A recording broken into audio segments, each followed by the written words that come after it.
Hey guys, it is your girl, Little Miss Sprinkle here. Oh my god, I missed you so much. I am so sorry that I have been gone. I've disappeared. I have been off the map. And it is not because I don't love you. It's literally because, it's just been crazy. COVID-19 has turned everybody's lives upside down. I have school, I have work. Anyway, enough of my problems. So, I want to talk to you today about something that is like blowing my mind. Okay. So, damsel in distress. Why do men like vulnerable, insecure, need to be saved women? And what's up with that? Okay, so that's what we're going to talk about today. So let me give you a little bit of backstory, a little bit of history. So I was out with a girlfriend, one of my best girlfriends. This video is dedicated to you, baby. I was out with one of my best girlfriends in Paris about maybe 3 weeks ago, okay? And we hadn't seen each other for a little while, and she's been dating this French guy. She's British. Her dad's American, but she's British. And she'd been dating this French guy, and as someone who has been in long-term relationships with French men, has dated them sort of like not super seriously. Like, the cultural thing is a big thing. In France, like, love and stuff is complicated because French people basically might feel a different way, but like they won't say it. And like sometimes they're really blunt and direct or whatever. So they've got some layers. French people are like onions. There's a little bit more complications there. Okay. So anyway, she's been dating this French guy. He's hot. He's like a hippie slash, really, I don't know, very intelligent, and he has a good job, but at the same time, he wants to destroy the system, and he's very intelligent and stuff and all that. But anyway, so she had this issue with him where, like, when she would come to him and be very self-assured, okay, and just be the amazing person, intelligent, caring, that she is, in this particular situation, he did not respond as well as he did when she was, then another situation happened, and she basically showed her vulnerability. She showed like, I'm not okay, like I'm feeling emotional, I need your attention, basically, like I need your attention because I need you, I need you. I need your attention, I need your care, whatever. And she kind of like, was really vulnerable. And that got very, very good reaction from sexy French dude, okay? And it's not just sexy French dude. I'm going to explain in this video that it happens all the time. Because after this conversation, it blew my mind. And I realized that this dynamic happens in the professional sphere, in love and relationships, like all over. So basically, what happened was she showed her vulnerability and he responded in a nice way. And I was like, we were talking, and I was like, wow, yeah, I've noticed that too. I've been in that situation where when I've been my confident, like normal self, people, or not necessarily people, we're talking about men here. This is about men. Men have responded, like, if I'm confident, they've been like, oh, whatever, this weird power play intimidation thing. But when I've come as very vulnerable, it's gone over very well, and they really like that. So I'm like, yeah, I'm talking to my friend. I'm like, yeah, what is with that? Okay. So we're talking about this for like 20 minutes. We're just talking about this dynamic here. And then we're like, oh my God, I even realized that it happens in the professional space. And she's like, yeah, she was like, there was like the other week where, there's this coworker, he's a guy, and every time I go to him and just ask him like normally if he will do something or like, do something, he's like, he doesn't respond, he doesn't reply to her email or whatever that is. But when she goes to him and she's like, oh my God, the client, they called him, and she's like, breaking down into this little ball of anxiety, then he responds and stuff. So we're identifying in different situations, in different spaces of life, personal, professional, romantic. There is this thing where men like damsels in distress. They like vulnerable women, okay? So I started to do a little bit of research. And I came up with some really interesting stuff. And ironically, this past week, I had a whole week of soft skills. Oh my God, soft skills. I don't know if you know about it, but soft skills is like, beating each other with foam bats and stuff and talking about, it's a professional. Soft skills is like, in a professional space. You have hard skills, which is like the software, if you're a typist, you can type 1,000 words per minute, whatever it is. Like, those are your hard skills. Your soft skills are, are you an aggressive type? Are you an assertive type? Are you a passive aggressive type? Are you a passive type? Do you have the MBTI F personality or whatever it is? Like, are you a leader or a follower? Like, all of that stuff basically that defines what your personal, personality is in the professional sphere. So I had a whole week of courses on this stuff. Dear God. It's so exhausting. So my teacher was really, really, really good though. She was an African woman, but she's French, and she had lived in the US and worked for a US bank for this time. She was super cool. She was badass. And so, she just had a lot of insight. I guess she had worked within a lot of HR hemispheres and sort of corporate organization and management and all this stuff. So she really, really was very intelligent and knew a lot about this stuff. And she was even sometimes bringing in her personal life. She's like, this is how I manage my husband. And she's like, 5 days out of the week, I'll be assertive, but 2 days I'll be passive or passive aggressive. And that's okay to be passive aggressive sometimes, and she's she was really, really great. But anyway, back to the subject at hand. So, damsel in distress.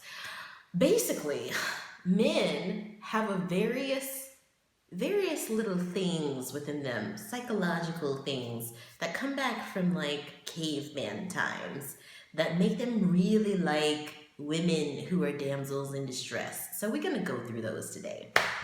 So the first thing is that, before I even go into it,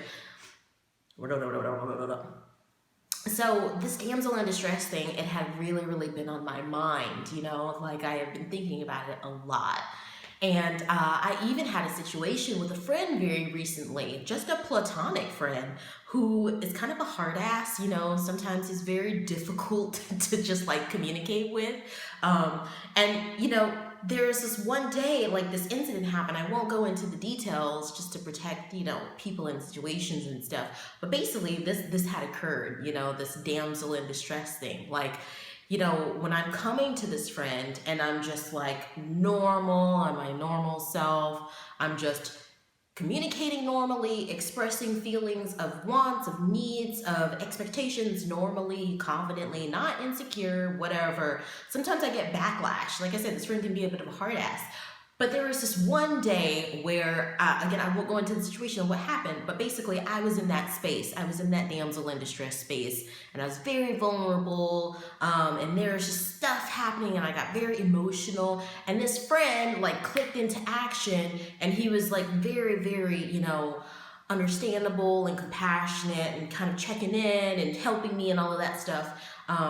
And there's been issues with bae. When I refer to bae always just refers to significant other. So if you hear me just say bae or her bae or his bae, whatever, it just refers to general bae. But so with bae, with my bae, there have been so many times, and he's French and I'm American, so there's that dynamic I was talking about where American people are very direct about everything, but they're also very they don't deliver you feedback or criticism directly like French people do. American people give you a few good pointers first. They sandwich it with some good stuff, and then they put the bad stuff in the middle, and then they sandwich it with some more, whereas French people are just this sucked and this is why. But at the same time, French people can be a little vague as well, when it comes to criticisms and feedback. So basically, you got me, American, and you got bae, French. And so there's sometimes some difference of communication styles. But with bae, I had noticed this as well, this this damsel in distress thing, you know, like when I'm just telling him something, I'm expressing my needs. Like I said, when I'm expressing my needs, my wants, my desires, my expectations in a confident, you know, secured, independent, whatever way. Sometimes there's backlash, okay? Sometimes there's backlash on the guy's part, on the man's part. But when I come and I'm vulnerable and I'm in need and crying, whatever it is, then, you know, I get all of this attention and love and all of that stuff. And I had thought about it as well in personal relationships. So we kind of discussed it with my friend, with her professional relationship and her romantic relationship, my romantic relationships and friendships. So that's already 4 spaces that we've explored. This damsel in distress thing has happened. And I also thought about it in my personal relationship. So I grew up with 3 brothers. I don't know if you ever saw that show, Desperate Housewives. So I grew up with 3 brothers. I don't know if you... So I grew up with 3 brothers. I don't know if you ever saw that show, Desperate Housewives, but the Scavos with like the 18 kids, that was like my life if we were white, you know, basically like they have a billion children, you know, if there's food around the house, it's just swiped up in 2 seconds because one of the billion children have got it. So, I mean, I grew up with 7 sisters and brothers. I have, 4 sisters and 3 brothers. So I grew up with 3 brothers, and let me just say that this damsel in distress thing occurs in personal and family relationships as well. My oldest brother is my heart, okay? So I don't know if there's some special relationship between the oldest child and the youngest child. I'm the youngest child. But my oldest brother is my heart. He's such a good guy, and like he's a family guy, and he owns some businesses, and like, you know, he has this great family and this great personality. He can make anyone laugh, you know, but at the same time, if you ever need to go to someone and just get some real good advice, like this guy has basically been like a 40-year-old man since he was like 11. Arguably since he was like 3. And he's a Taurus, you know, Tauruses are like that. Tauruses are so stable. They're family people, you know, like they're the people you go to when you want to get a big hearty hug and you want to get some good old advice, you know, like he's that guy, you know. And he's my heart, you know. And there have even been issues with my oldest brother who I have a great relationship with in the past where I've come to him and I've needed that brotherly advice that only my big brother could give me, you know. And when I come in that damsel in distress space, he's been so, you know, like helpful and like caring and understanding and attentive, you know. And then there have been issues in the past where I look back where I came from that space of like, you know, more hard, more independent, more confident or whatever, or more rebellious, who knows. And, you know, there was backlash. There was that backlash. So that just shows you basically in the family / professional space, in the romantic space, in the friend space, you know, in all of these different spaces of life, there is this phenomenon that men like vulnerable women. They like damsels in distress. They like damsels in distress and they want to save them. So I want to know what is up with that, man. Okay, it's 2020. It's 2020, almost 2021.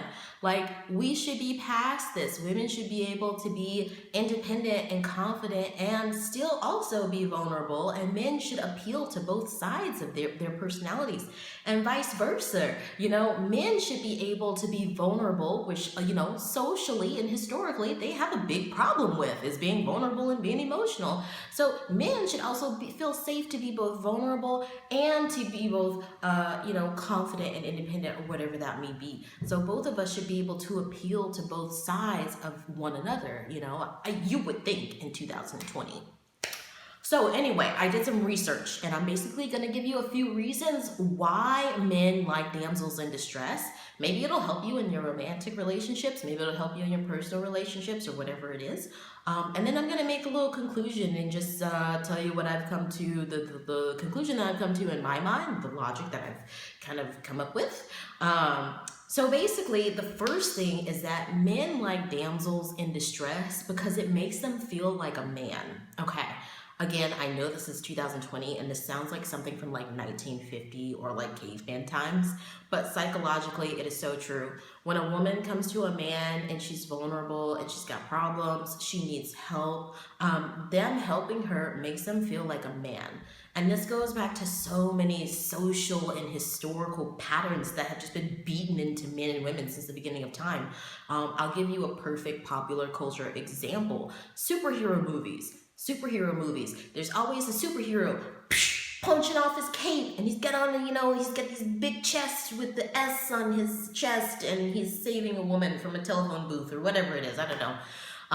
And there's all of these cultural tokens of like men protecting women, okay? So when you're a damsel in distress and you come to a man for help, it makes him feel more like a man, whether that's a romantic sense, professional sense, family sense. We went through the fact that it can be, seen in all types of relationships.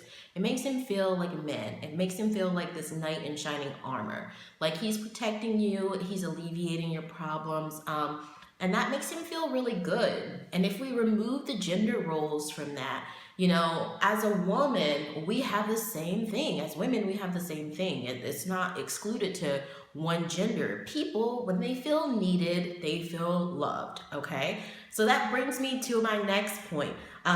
It shows empathy on men's parts, okay? So basically, going and saving a woman in distress, it takes a certain amount of empathy. And as we discussed, there is these things, as I've discussed in many of my videos, there are these social constructs and these social patterns that we basically beat into little boys from the time they're babies until the time they're grown men, that, they're boys, they should suck up their emotions, they need to be strong, they can't cry, whatever that is.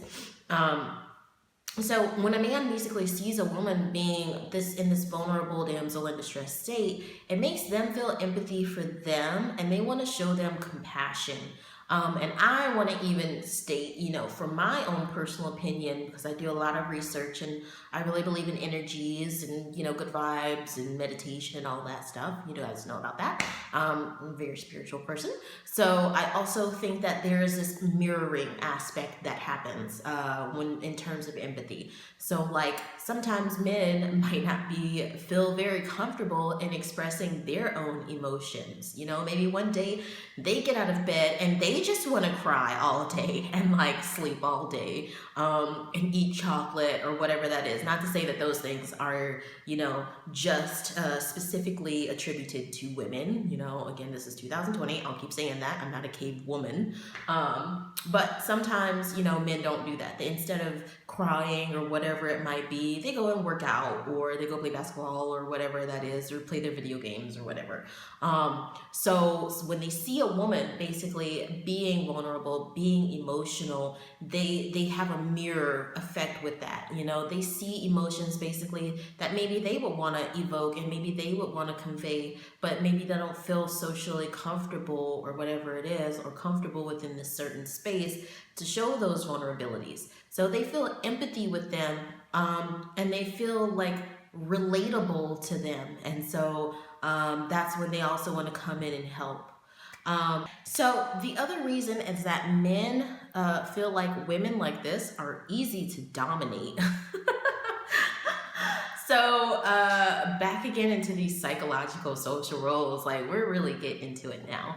I actually talked to my brother-in-law about this, and he said something really interesting. I was telling him about this guy I was dating, and I was like, I had opened up, I had, shown myself or whatever, and like I thought that it was going the way that we could have it going. And I guess the guy was showing like, no, I wanted to go my way. And I guess I wasn't complying with that. And so, there was this big problem.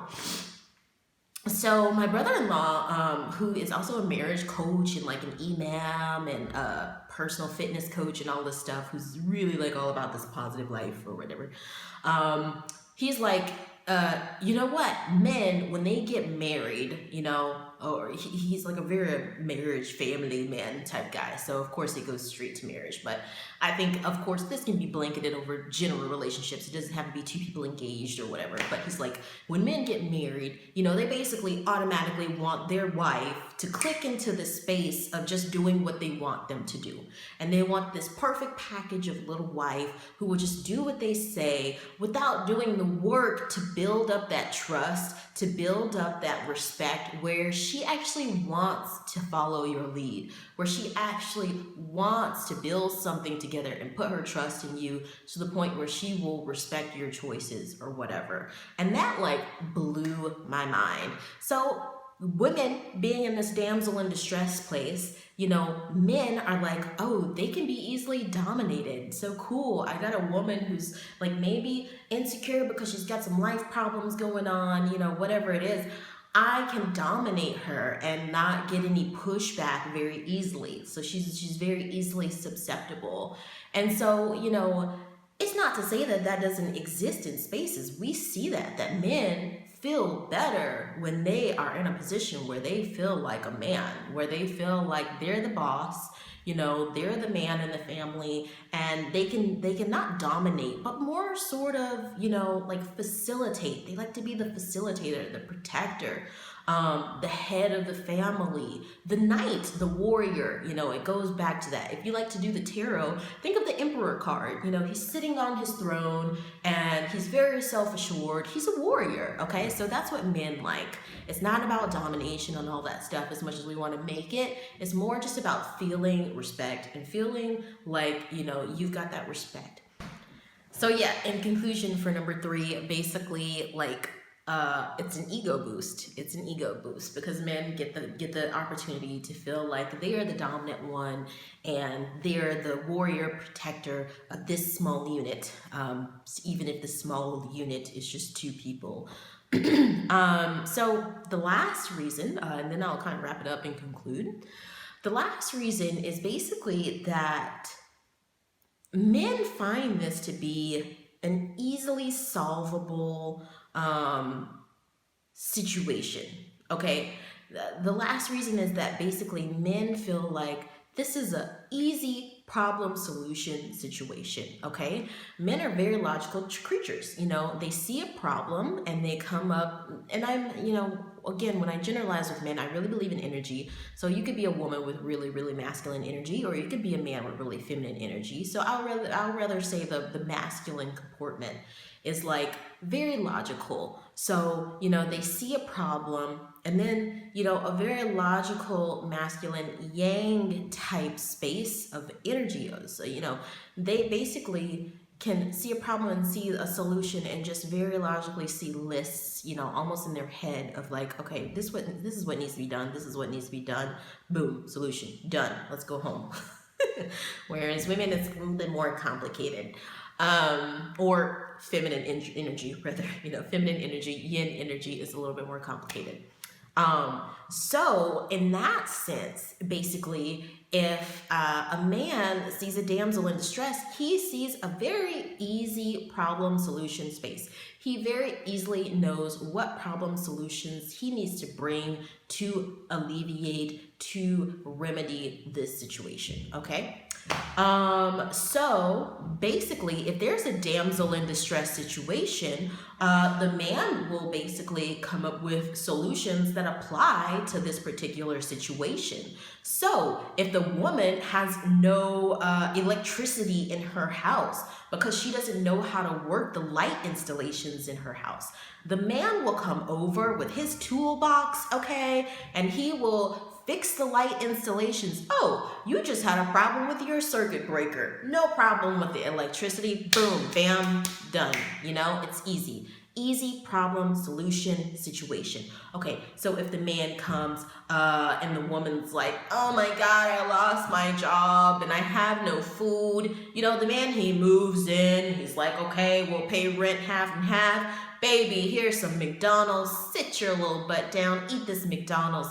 Oh my God, I feel like such a man. I just gave you some McDonald's. Eat it, baby. Eat it. It's okay. I just solved your problems. Boom. Problem, solution, situation. Regulate. Say regulate. Done. It's regulated. It's done.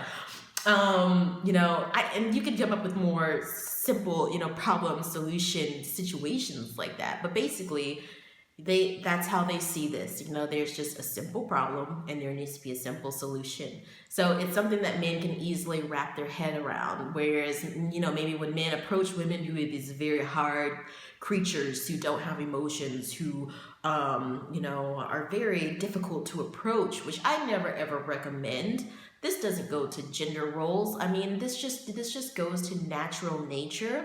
Naturally, very feminine energies are not hard. They're not hard to approach. So sometimes when I'm on the train and I see these women with their like black leather jackets, black lipstick, and they're like, they look like they're gonna just punch somebody in the face, and like they're sometimes their makeup is really nice and their hair is really nice, but they've just got this energy, like a very like hard to reach, hard shell, not vulnerable at all, not empathetic at all. And I know that they're usually probably just putting on this face because, oh, it's the train, and sometimes you gotta look tough. But no, there's some women out there, like this is just their 24/7 life. And even though my dad told me, he's like, whatever man you marry, he is gonna be emasculated. This is what my dad said to me once. But no, that's not the case. Actually, the people who I've had very meaningful relationships with have been very masculine men, and we've made it work. It hasn't been very like that much of an issue. But I do think that from an energy standpoint, the natural space for feminine energy is not hard, not unapproachable. This new movement, I'm all for equality, but this new man-hating kind of trend that is happening is just it's sometimes limiting on both parts. It sometimes closes our minds, and we need to think in a more compassionate, more empathetic way on both sides. Men can have feminine energy and women can have masculine energy, but there's got to be that balance. So I'll always say that. But I don't think it's the natural space for feminine energy to be always so hard, always so tough, just like sometimes I'm on the train, I see those women and I'm like, girl, just smile. It's gonna be okay if you smile.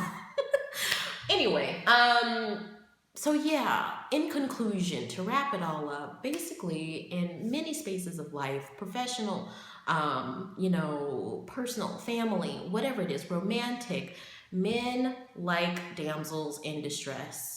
Okay, there's no denying it. As much as like maybe I want to change it because I'm like, dude, this is 2020. We should be like way past this stuff. It is the situation, and it's something that's very inherently in us. And I can even state that as a woman on the end of the damsel of distress part, we feel happy. We feel happy when masculine, types or men, whatever you want to call it, when we're in that damsel in distress space, when they come and rescue us, okay, we feel good. Unless it's too extreme, then we feel patronized and we feel infuriated, okay? So everything, again, balance, okay? And my ultimate conclusion to this is that, yes, this is a psychological space in the back of this, like damsel in distress and men wanting to save them. But my advice to you is like, everybody wants to be needed. So you got to find that balance. So my advice to men, specifically for men, is like, you can be vulnerable as well. And she can be vulnerable too. And this is in all of the spectrums we talked about, from personal to professional to romantic. It's okay for her to be vulnerable. It's okay for you to be the protector and the one who helps her out and is there and being empathetic and being the one taking control and directing the situation to get it into a better space. You can be the navigator or the emperor, at that point. But she can also be the empress. If you've seen the empress card in the tarot, it's very similar to the emperor, but it's different because it's feminine. She's sitting and she's surrounded by all of this fruit and, life and shrubbery and herbs and plants. And she looks like a goddess, basically she's like creativity, incarnate. She's like evoking this idea of creativity and, vulnerability and care and love or whatever. So she's showing power, but through a different way, just through a feminine way. So, and sometimes they switch. Sometimes the emperor has empress energy, and sometimes the empress has emperor energy. So you got to find that balance. Like, don't get yourself locked into these extremes of like, oh, I got to be a tough man. This is where we get those extreme personalities, of just super just disgusting overt masculinity, like the incels movement, for example, or like whatever it is, like some of these celebrities who are just like they're like recorded woman beaters, and womanizers and stuff. Like, that is the too much in the spectrum of damsel in distress. But you also don't want to be a pushover. Nobody wants to be a pushover, man or woman. So my advice and my conclusion is, like, men, it is okay for you to be the protector, but it's also okay for you to be vulnerable. And women, the same thing. It is okay for you to be vulnerable, but it's also okay for you to be in that independent and confident space, okay? So you don't have to be hard and all of that stuff, but just be authentic and be yourself. And if it's coming to the point too much where he feels like, he always wants to be in the space of the savior and you in the space of the damsel in distress who can't do anything to help yourself, show him that you can help yourself. It's okay sometimes to be more passive in the relationship and to get the love and attention. I mean, who doesn't like love and attention and to be catered to? So it's definitely okay to sometimes just to sit back and enjoy that. And the same thing for men. Men, when a woman is willing to really consider you and be there for you and take care of you and basically cater to your needs when you're in that vulnerable space, and sort of heal your wounds and get you ready to go back into war, whatever that is, be open to her as well. You don't have to be hard and harsh 24/7. Like, nobody expects that of you. But you can also go ahead and be in your savior, protector space, whatever it is. Just make sure that there's balance. That is pretty much how I'm gonna wrap that up. Guys, again, I'm so sorry that it has taken me so long to get this video to you. Oh my dear God, it's just been so much going on, but I missed you so much. Definitely tune in for my next video. I want to talk a little bit about friendship dynamics here in Paris and also just globally, like across the board friendship dynamics. We'll discuss a little bit about the show The Hookup Plan, or Le Plan Coeur, which is a show shot in Paris, and it's about this group of friends, and this girl, she ends up falling in love with a male prostitute, and it's kind of crazy, but it also explores some very interesting dynamics within friend groups. And I know that happens a lot in high school and university. You have this group of 5 to 9 people or whatever that you, or, whatever, 5 to 7 to 9 people, however, maybe 3 or 4, your posse. And sometimes, within the friend group, roles intermix, and some people, it's a romantic aspect. Some people have professional, connections with each other. And I just feel that show really explores it really nicely. My mom and I both kind of like got obsessed with it. So I'm going to discuss that a little bit and talk about friendship dynamics. So definitely tune in for that. And I'm going to go have brunch and get croissant and baguette and fruit and stuff now. So yes, take care, my lovelies. Until next time, this is your girl, Little Miss Sprinkle. Bye.